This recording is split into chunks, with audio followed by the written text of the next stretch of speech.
అదే మరి కులగణన అయితే ఉట్టి రాసుకుని కాగితాల మీద ఏ కులం వాళ్ళు ఎంతమంది ఉన్నారో లెక్క తేల్చడం ఏంది?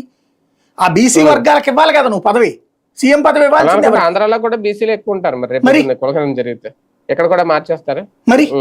అసలు దేశానికి ప్రధానమంత్రిగా ఆయన ఎందుకు పనికొస్తాడు? ఇప్పుడు రాహుల్ గాంధీ ఆయనే పనికిరాడు కదా, ఆయనే చెప్పాడు కదా జంజి వేసుకున్న బ్రాహ్మణుడు నేనని. అవును. మరి బ్రాహ్మణ సామాజిక వర్గానికి ప్రధానమంత్రి పదవి ఎట్టాకొస్తుంది?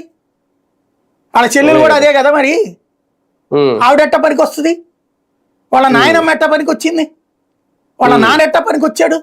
వాళ్ళ తాత ఎట్ట పనికి వచ్చాడు?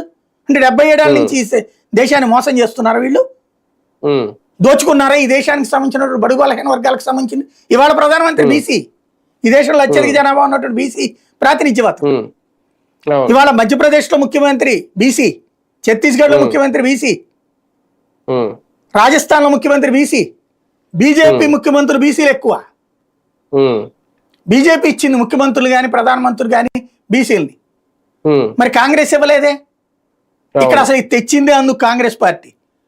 నరేంద్ర మోడీని ముందు పెట్టి బీసీలు, ఇంకోటి భారతదేశ చరిత్రలోనే మొట్టమొదటిసారి ఓబీసీ రిజర్వేషన్ తెచ్చిన నరేంద్ర మోడీ.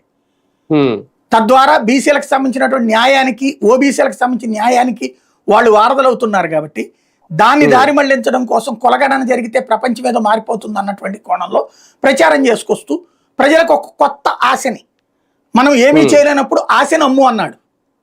ఆ ఆశని అమ్ముతున్నాడు అక్కడ. నువ్వేం చేసావో చెప్పడం కాదు, ఏదో చేస్తావన్న నమ్మకాన్ని కల్పించు, అప్పుడే ప్రజలు మోసపోతారు ప్రజాస్వామ్యంలో అన్నాడు రేవంత్ రెడ్డి. అదే ఇప్పుడు చేస్తున్నాడు. అంటే ఈ సంకల్పం మోడీదో బీజేపీదో కాదా? ఖచ్చితంగా